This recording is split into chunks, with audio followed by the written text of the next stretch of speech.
I grew up in a quiet suburban town where nothing ever really happened. A place where people left their doors unlocked, kids rode their bikes until sunset, and the biggest news was when old man Henderson's dog dug up someone's flower bed. But just outside of town, deep in the woods, there was something that didn't belong. An old, abandoned military bunker. At least that's what we thought it was. Everyone knew about it, but no one ever talked about it. It was just one of those things that existed, like the rusting railroad tracks that led to nowhere or the crumbling farmhouse nobody remembered. As kids, we dared each other to get close, but none of us ever actually went inside. Years passed and the bunker faded into the background of our lives. Until that night, alcohol had loosened our tongues, and we found ourselves reminiscing about childhood fears and unfinished dares. We decided to go just once, to prove it was nothing more than a forgotten ruin. So, at 2 a.m. on a cold October night, the five of us stood at the edge of the forest, flashlights in hand, staring at the entrance to something that should have remained sealed. The bunker was mostly underground, with only a rusted metal hatch marking its presence. It took all of us to pry it open. When it finally gave way, a gust of stale, freezing air rushed out, thick with mold, decay, and something else I couldn't quite place. One by one, we climbed down the corroded ladder into the darkness. The walls were cracked concrete, damp with age, marked with faded symbols that looked almost like warnings. My gut told me this place should have been left alone. At first, there was only silence, broken only by our own breathing. Then, we saw the doors. Thick, steel-reinforced doors lined the corridor, some locked with rusted chains, others dented and scratched, like something had tried to claw its way out. A noise suddenly echoed through the bunker. A deep, metallic scraping sound, coming from somewhere deeper within the corridors. My body froze as an unbearable sense of dread filled me. Then, from behind the nearest door, there came 3 knocks. Slow, deliberate. I ran. This wasn't the kind of running you do when you're late for class or out for a jog. This was instinct, raw and primal. The kind of running you do when you're prey. I could hear the knocking again behind us, louder, faster, and something else. A horrible, scraping noise, like nails dragging against metal. I sprinted toward the ladder, my heart pounding, lungs burning. Just as I grabbed the rungs, I made the mistake of glancing back. A shadow moved at the end of the corridor, not like a person, not like an animal. Just wrong. I climbed faster than I ever had in my life. Hands pulled me up as I reached the surface. Behind me, the scraping sound was right below us. Without hesitation, we slammed the rusted hatch shut. Something hit the metal from below. Hard. We locked it and ran. Back at town, my clothes were drenched in cold sweat, my throat burned, and my hands wouldn't stop shaking. Nobody spoke. We swore never to talk about it again. For weeks, I had nightmares. I dreamed of the bunker, the dark hallways, the clawed doors, and something waiting at the bottom of the ladder. Then, the real horror began. It started with one of my friends. She called me late one night, her voice trembling. Someone had been outside her window, she said. She saw something. I drove over, but by the time I got there, nothing was outside, just footprints in the dirt. Then another friend. He swore someone had been inside his house while he slept. His front door was unlocked when he woke up, and muddy footprints led from the door to his bed. The worst was our last friend. He stopped answering calls, stopped coming to school.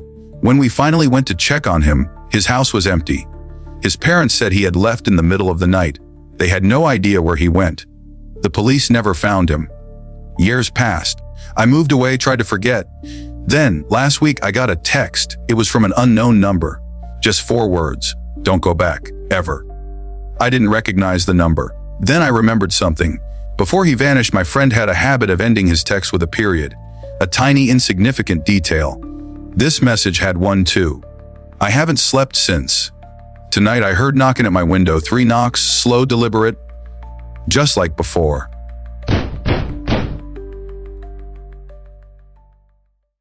Sometimes I still think about that asylum, and it remains the most terrifying experience of my life. Every time I recall that afternoon, my heart fills with fear, as though something is always following me, lingering in the shadows. It all started with a simple decision: to explore that abandoned building. It was a cloudy autumn afternoon when I planned my solo adventure. The asylum, whose name I don't remember, was located at the edge of the city, abandoned for years, with no one daring to approach. I'd heard stories about it, how it used to be a place for housing the most dangerous patients. People said the building was filled with the scent of death, and that the spirits of patients who never left haunted the place. I didn't believe in those stories. In fact, I thought they were just ridiculous rumors. So I decided to enter and uncover the truth about that ruin. I brought a flashlight and a camera to make myself feel a little safer. When I stood in front of the decaying building, I didn't feel much fear, just excitement and curiosity. The door was rusted shut, almost impossible to open, but I pushed it open with all my strength and entered the desolate place. As soon as I stepped inside, the heavy smell of mold hit me. The air was thick with decay. The walls in the hallway were peeling, and the floor was covered with debris and dust. Every step I took caused the floorboards to creak eerily. I looked around, feeling as if the ghostly figures of those who once lived here were quietly watching me from the corners. But when I turned quickly, there was nothing there. I walked into a room that seemed like a patient ward.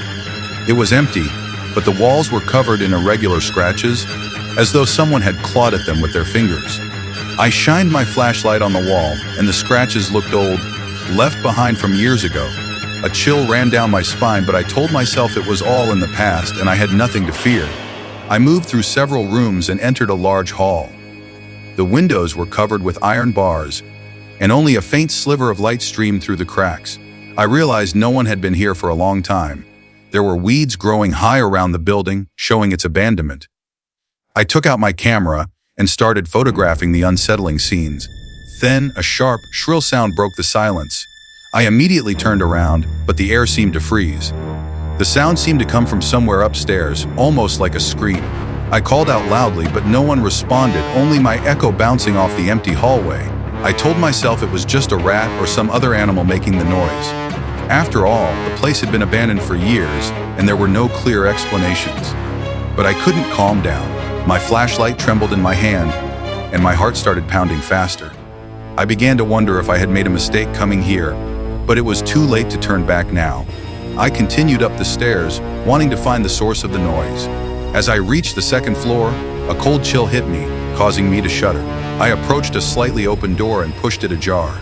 It was pitch black inside and the rotting smell grew stronger. Just as I was about to enter, a vague figure appeared, standing at the far end of the room, smiling at me.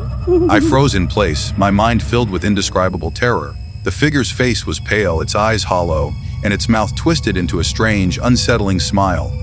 Its eyes locked onto mine and I couldn't move.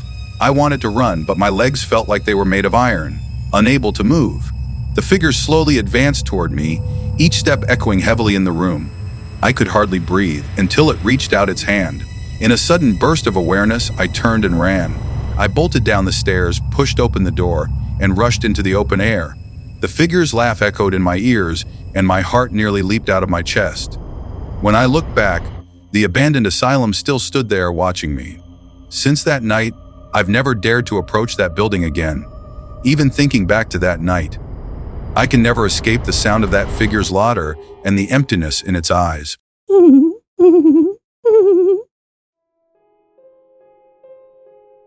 I've always loved hiking, though I wouldn't call myself an expert. I've been at it for many years.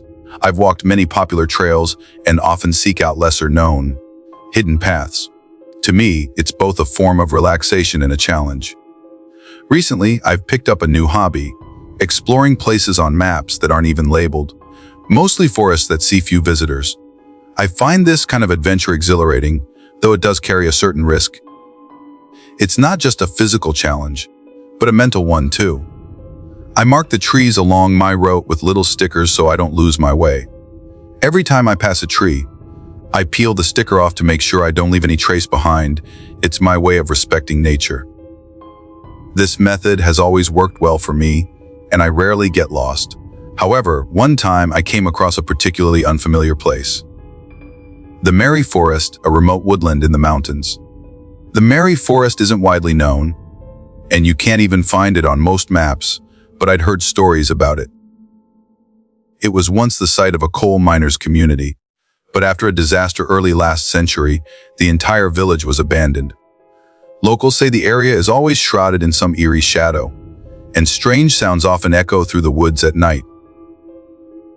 Though the stories sound like superstitions, I didn't believe them.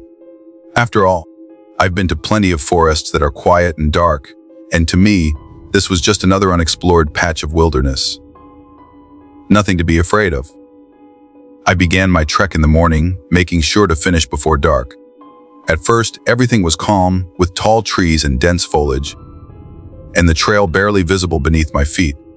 I marked each tree as I walked, feeling a slight unease about the silence of the wilderness around me.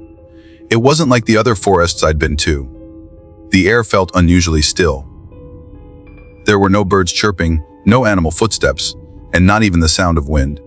I thought maybe it was too cold for the animals to be out. As time passed, the odd feeling grew stronger. I stopped and looked around, noticing strange markings carved into almost every tree. The marks were haphazard, some resembled letters, while others seemed like random slashes or bits of bark missing. This sent a chill down my spine. Despite this, I kept moving forward, telling myself that these were just natural marks, not to be overinterpreted. When I reached a stream, I suddenly heard a sound. It seemed like flowing water, but there was something off about it. It wasn't the usual sound of water. It had a deep, almost mournful moan mixed in. I stopped and listened, trying to figure out where it was coming from. It seemed to be coming from a dark corner nearby. The sound was faint, almost like some creature was groaning, perhaps a wounded animal. It made me uneasy, but I shrugged it off, dismissing it for the moment. As I continued, I noticed something else strange. The trail markers I had left behind were gone. My stickers had disappeared. This made me anxious, but I convinced myself I must have misremembered the direction. I began retracing my steps, but the farther I went, the more everything felt wrong. The trees around me seemed unfamiliar, and the path I thought I knew was no longer there. Then, I saw something. A figure standing next to a large tree ahead. The person was wearing a gray jacket, with their hat pulled low over their face. I walked toward them, my anxiety mounting. I called out a few times, but they didn't respond. As I approached, I stopped in my tracks, realizing that this figure wasn't making any footsteps. Each time I took a step, they seemed to move a little, but remained eerily still otherwise. At that moment, a deep sense of fear hit me. My mind raced back to all the stories I'd heard about this forest, about unexplainable phenomena. Maybe the figure wasn't even human. Without another thought, I spun around and ran towards the forest's edge, my heart pounding, my feet moving faster than ever. When I stopped to catch my breath, I found that my phone had no signal. The silence around me was suffocating. I tried to remember the way I had come, but everything felt hazy. Just when I thought I might be lost forever, I heard that sound again, this time closer, like a soft, wheezing whisper. In a panic, I finally made it out of the woods and into my car, my heart still racing. As I replayed the events of that day, I couldn't explain the sounds I heard or the figure I saw. Whether it was a hallucination or something else, I knew I would never step foot in that forest again.